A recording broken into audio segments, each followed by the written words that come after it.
구약성경 사무엘하 12장 7절부터 15절까지의 말씀입니다. 우리가 함께 나눌 말씀은 사무엘하 12장 7절에서 15절까지의 말씀,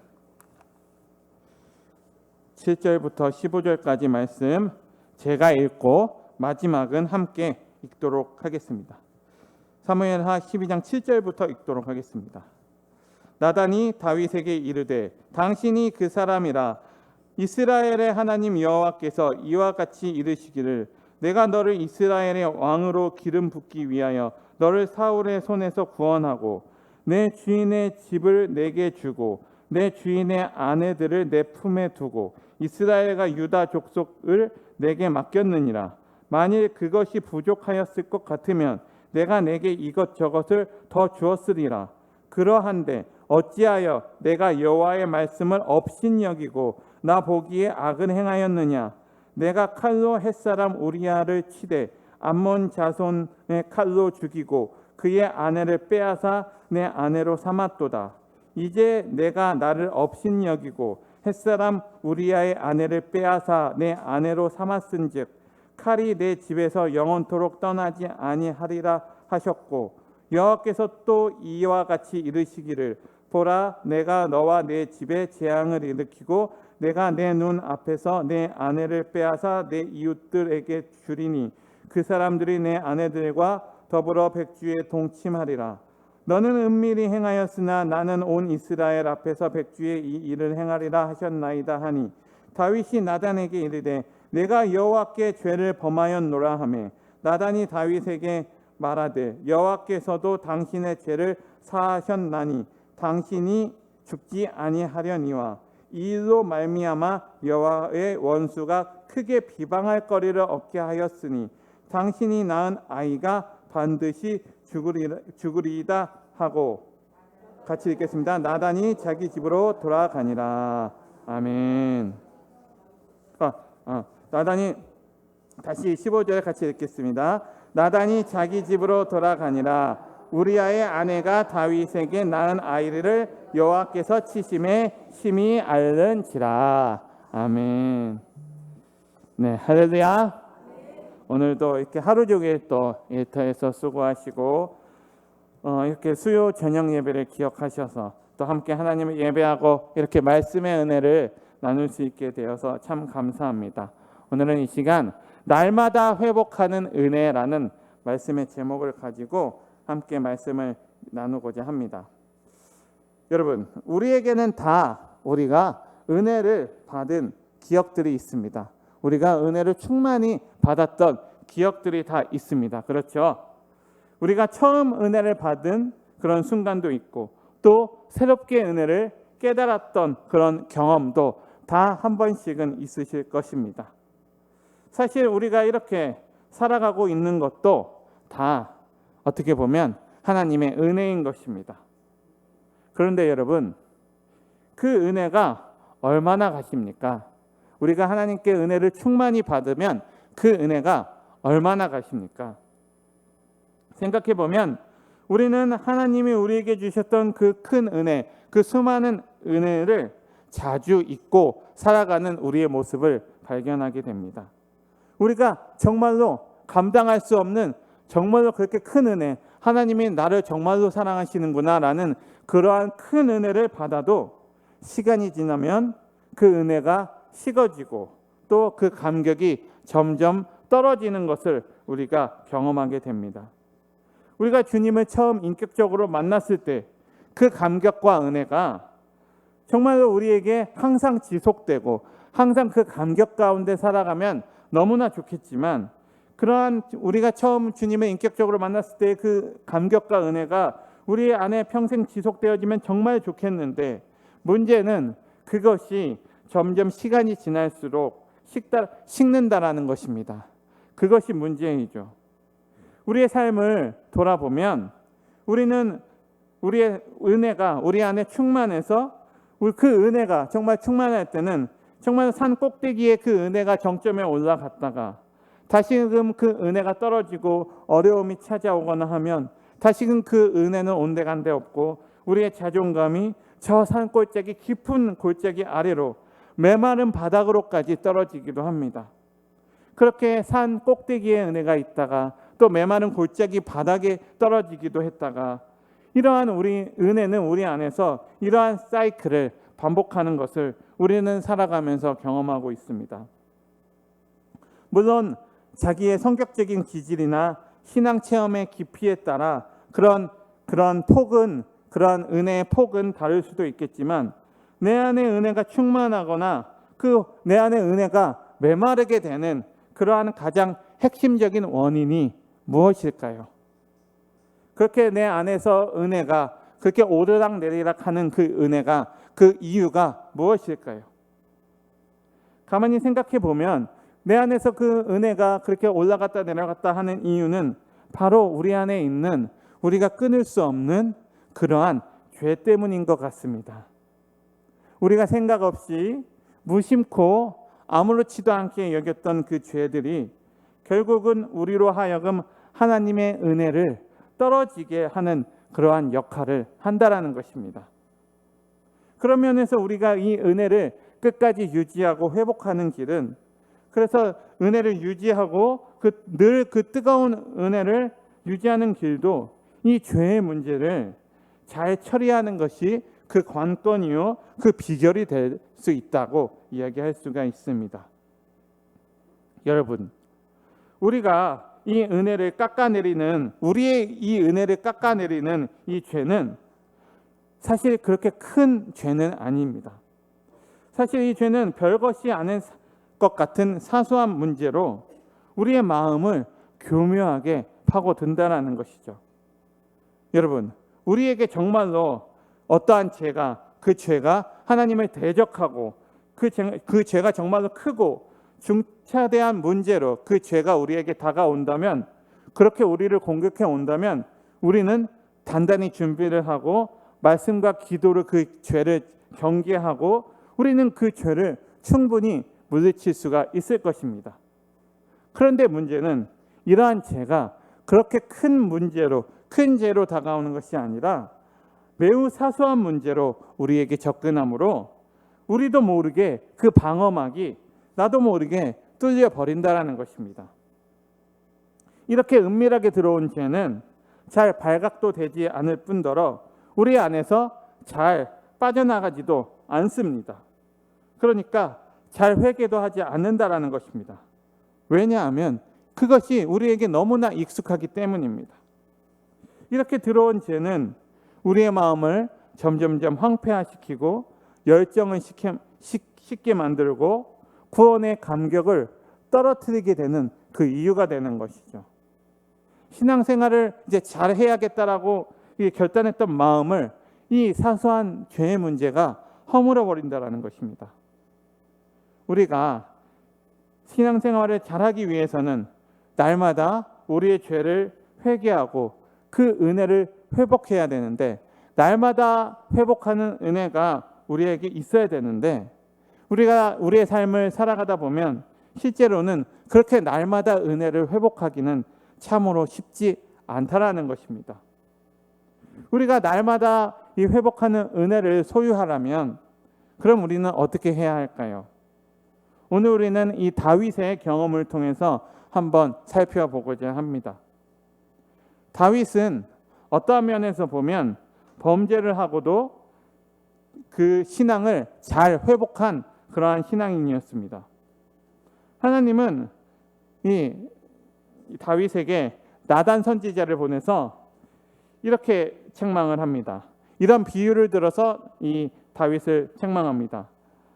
암양 새끼 한 마리를 빼앗긴 사람의 이 비유를 들어서 다윗의 죄를 돌려서 책망하고 있습니다.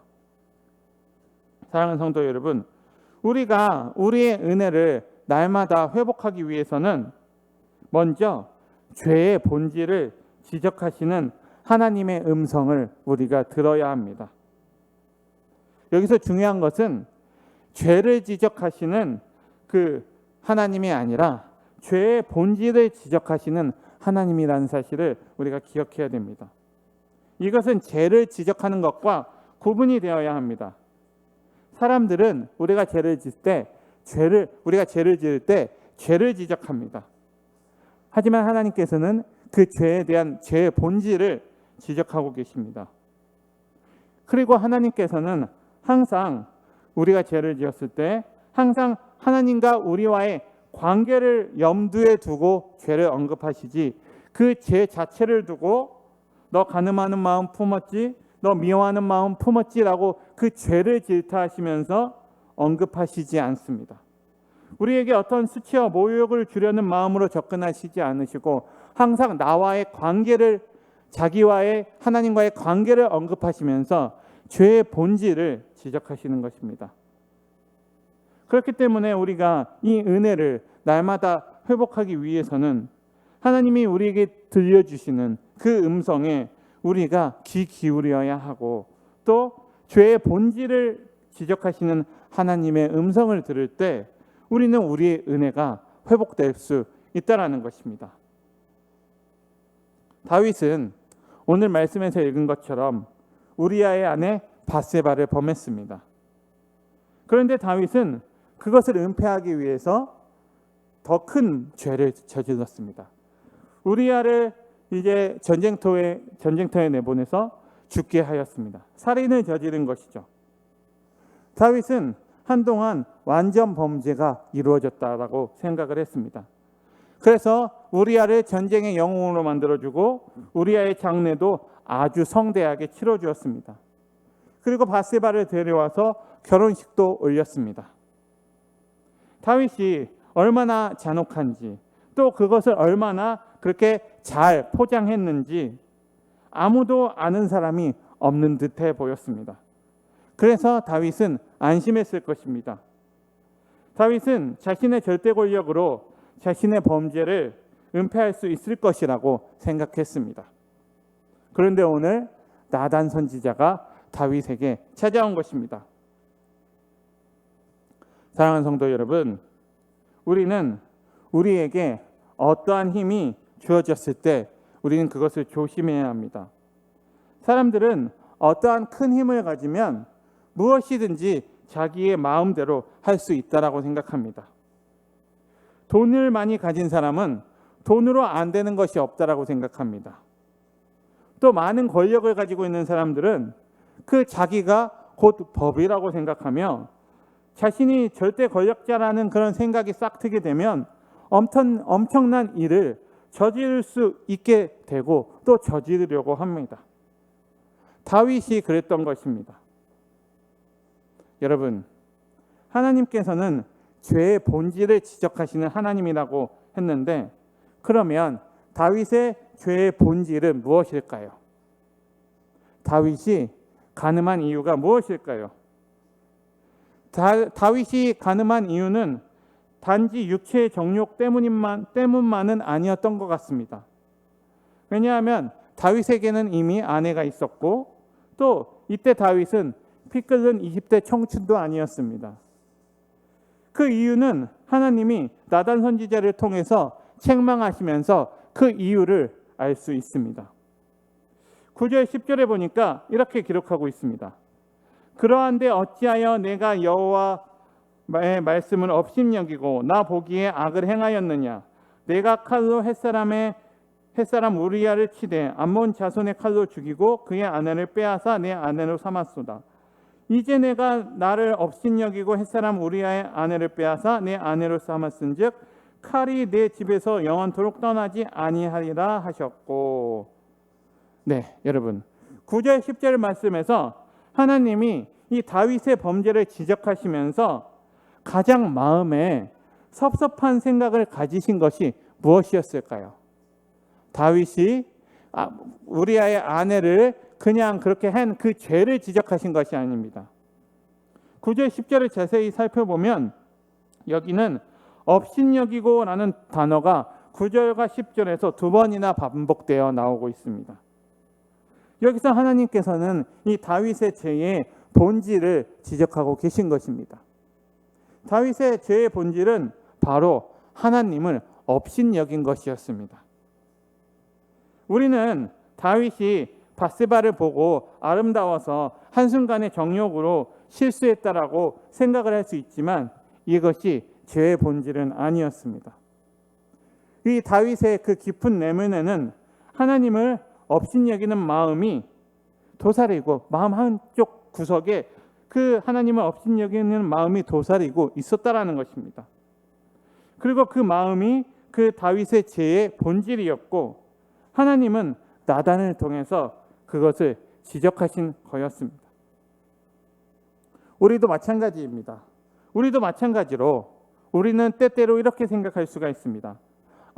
이 정도는 내 마음대로, 이 정도는 내 재량으로 처리할 수 있지 않을까? 이런 생각들을 우리는 가끔 하게 되는데 이런 것들이 정말로 하나님이 원하시지 않는 일은 아닐지, 또 우리가 하나님을 업신여기는 일은 아닌지 한번 곰곰이 되짚어 봐야 하겠습니다. 또 우리가 이 다윗의 범죄에서 이 눈여겨보아야 할 것이 하나 있습니다. 그것은 무엇이냐면 이 다윗에게는 가진 자의 횡포가 있었습니다. 우리는 보통 이 다윗의 범죄를 이야기할 때 이렇게 얘기합니다. 다윗의 간음 사건이라고 이렇게 이름을 붙입니다. 그러면서 우리는 이 다윗의 간음 사건이 다윗 일생의 이 간음죄가 가장 심각하고 무거운 죄라고 규정을 하고 그렇게 이야기를 많이들 하고 있습니다. 그런데 만약에 하나님께서도 다윗이 범한 죄 중에 이 간음이 정말로 가장 큰 죄로 여기셨다면 나단 선지자를 통해서 말씀하실 때 어떻게 말씀하셨을까요? 그 비유가 간음과 관련된 비유여야 했을 것입니다. 그런데 다윗을 책망한 이 나단의 비유는 어떤 비유였나요? 그것은 다윗을 책망한 나단의 비유는 이 가진 자의 횡포에 대한 그러한 비유였습니다. 이 나단의 비유에는 부자와 가난한 자가 나오고 있습니다. 이 비유를 잠깐 살펴보면 이 부자와 이 가난한 자가 있는데 부자는 양과 소를 힘이 많이 가지고 있었고 가난한 자는 암양 새끼 한 마리뿐이었습니다. 그런데 이 부자에게 손님이 왔는데 이 부자는 그 손님을 대접하려고 자기의 것으로 대접을 한 것이 아니라 가난한 자의 암양 새끼를 한 마리를 빼앗아서 요리를 해서 손님을 대접했습니다. 이러한 이 나단의 비유를 들은 이 다윗이 어떠한 반응을 했을까요? 5절에 보니까 이렇게 나와 있습니다. 다윗이 그 사람으로 말미암아 노하여 나단에게 이르되 여호와의 살아계심을 두고 맹세하노니 이 일을 행한 그 사람은 마땅히 죽을 자라. 이렇게 얘기하고 있습니다. 그 비유를 듣고 그 부자는 마땅히 죽어야 한다라고 이 다윗이 이야기하고 있는 것입니다. 다윗은 이 나단의 이 이야기를 듣고 흥분했습니다. 그리고 방금 읽은 것처럼 내가 여호와의 사심을 두고 맹세하건대 이 일을 행한 자는 반드시 죽어야 한다라고 이야기했습니다.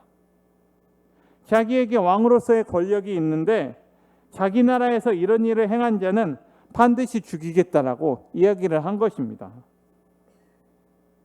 하지만 여러분, 이런 말을 한 다윗의 이면에는 이런 것이 내포되어 있습니다. 나는 절대로 저 부자와 같은 사람이 아니야.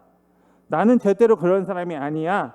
나는 그러한 교만이 깔려 있음을 이 다윗의 흥분과 이 선포를 통해서 우리는 알 수가 있습니다. 그러한 확신 때문에 나는 저 부자와 같은 사람은 아니지. 라는 그러한 확신 때문에 다윗은 하나님의 이름을 걸고 그 사람을 처단하겠다라고 큰 소리를 치고 있는 것입니다. 그런데 정작 이 다윗은 똑같이 약자인 우리아의 아내를 범하고 말았습니다. 그 이면에는 이 가진 자의 횡포가 있었던 것입니다. 사랑하는 성도 여러분, 가진 자일수록 그 힘으로 없는 자를 업신여기기가 정말로 참 쉽습니다. 힘과 권력을 가진 다윗은 우리의 하나쯤은 쉽게 어떻게 할 수 있다라고 그렇게 쉽게 여겼는데 그러한 횡포가 오늘 바로 이러한 끔찍한 결과를 부른 것이었습니다. 나는 그런 사람이 아니라는 교만, 나는 저 사람과는 다르지, 나는 그 교만이, 그러한 교만을 가지는 것이 바로 우리 인간이라는 것이죠. 사랑하는 성도 여러분, 우리는 여간에서 나의 죄를 스스로 잘 보지 못합니다. 때문에 지금 우리도 그래도 나는 저 다윗 같은 가난한 사람이 아니야. 이 설교를 들으면서도 나는 그래도 저 다윗과 같이 가난한 사람은 아니지 라고 말할 수 있지만 또 그렇지 않다라고도 말할 수 없는 것이죠. 우리도 다윗처럼 남은 엄중히 심판하면서도 자기도 엄중히 심판받아야 할 존재라는 것을 깨닫고 살고 있기 때문입니다. 사랑하는 성도 여러분, 사람은 누가 말해주지 않는 이상 자기의 죄를 잘 깨닫지 못합니다. 그렇기 때문에 우리는 우리의 죄를 지적하시는 성령 하나님의 음성에 누구보다도 귀를 기울여야 하겠습니다. 하나님께서는 우리의 죄를 지적하시기보다는 우리의 죄의 본질을 이야기하고 계십니다. 우리의 죄의 본질을 지적하고 계십니다. 그리고 우리의 죄의 본질을 깨닫게 하셔서 그래서 우리로 하여금 다시금 하나님께로 돌아오게 하고 회개하게 하고 하나님의 은혜 가운데로 돌아오게 하신다라는 것입니다. 그렇게 우리가 깨닫고 우리의 마음이 하나님과의 멀어진 관계를 다시 회복하게 하신다라는 것이죠. 그렇게 우리는 그 성령 하나님의 음성에 귀를 기울여야 하는 것입니다. 결국 다윗은 죄의 본질을 죄의 본질을 지적하시는 하나님의 음성을 듣게 되었습니다. 그래서 나단 선지자가 지적하고 그렇게 이야기할 때 바로 죄를 회개하고 하나님과의 관계를 회복하기 위해 힘썼습니다. 그리고 하나님은 다윗이 범한 죄의 본질이 하나님을 업신 여기는 마음이라고 지적했을 때 다윗은 그것을 바로 받아들이고 정말로 그 자기가 한 행동이 하나님이 없는 것처럼 행동하는 것이고 하나님을 무시하는 죄라는 것을 깨달았습니다. 다윗은 자기의 마음의 욕구를 충족시키기 위해 하나님이 잠시 눈 감으셔야 된다. 이 정도는 괜찮겠지라고 그 당시에는 생각했던 것 같습니다. 하지만 이러한 악한 마음이 다윗뿐만이 아니라 사람에게는 누구나 똑같이 도사리고 있습니다. 하나님 없이 하나님을 무시하고 내 마음대로 해보려는 마음입니다. 아담과 하와가 범했던 죄의 본질도 마찬가지였습니다. 하나님 없이 자기 마음대로 살려고 했던 것이었습니다. 바로 그것이 나단이 지적한 하나님을 업신 여기는 행동이었던 것입니다. 사랑하는 성도 여러분, 오늘날 우리도 이 나단의 지적이 동일하게 우리에 대한 지적임을 내 스스로 먼저 인정할 때 우리 속에서 하나님과의 은혜의 관계가 다시금 회복될 줄 믿습니다. 내 삶 속에서 나는 하나님을 업신 여기지 않았는가 한번 생각해 보았으면 좋겠습니다. 없이는 아니더라도 어떠한 부분에 있어서 하나님을 잠시 뒤로 했던 적은 없는지, 내 마음대로 행동했던 적은 없는지, 내 뜻대로 하나님께 뜻을 물어보지 않고 하나님이 원하시지 않는 그러한 일을 한 적은 없는지, 아니면 그러한 사실조차도 모르고 너무 사소한 죄로서 내 멋대로 살아가고 있지는 않았는지 한번 생각해 보았으면 좋겠습니다. 사랑하는 성도 여러분, 우리가 성령 충만하면 성령 하나님의 음성에 우리가 잘 반응할 수 있습니다. 우리는 성령 충만할수록 우리는 우리 자신의 내면을 심도 있게 깊게 볼 수가 있습니다.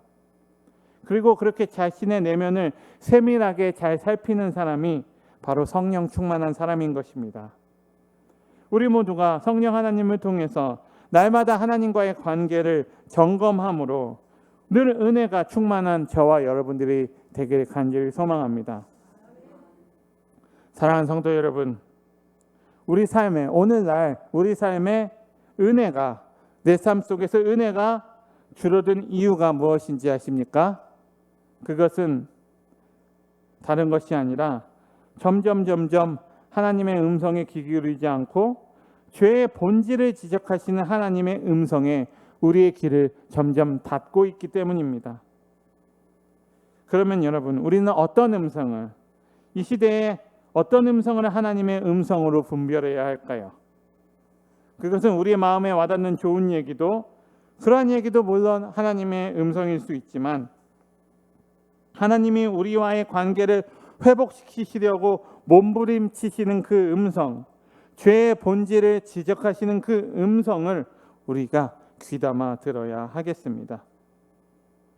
여러분, 부모와 자식 간의 관계에서도 정말로 부모가 자기 자녀가 빗나갈 때 정말 그것을 돌이키려고 끝까지 애쓰는 모습처럼, 어떻게든 멀어진 관계를 회복하려고 노력하는 그 부모의 노력처럼, 그렇게 눈물 흘리고 노력하는 것처럼 하나님께서도 그렇게 우리에게 자신과의 관계를 회복하게 하시려고 그렇게 끊임없이 우리에게 말씀하고 계시는 것입니다.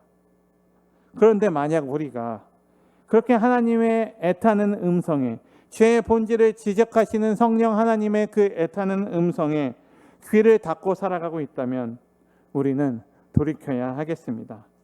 그리고 영적 침체에서 벗어나 나와야 하겠습니다. 그리고 마지막으로 우리가 날마다 이 회복하는 은혜를 소유하기 위해서는, 우리가 날마다 은혜를 회복하기 위해서는 여러분, 대가를 지불해야 합니다. 이것이 매우 중요합니다. 은혜를 회복하기 위해서는 대가를 지불해야 한다는 것입니다.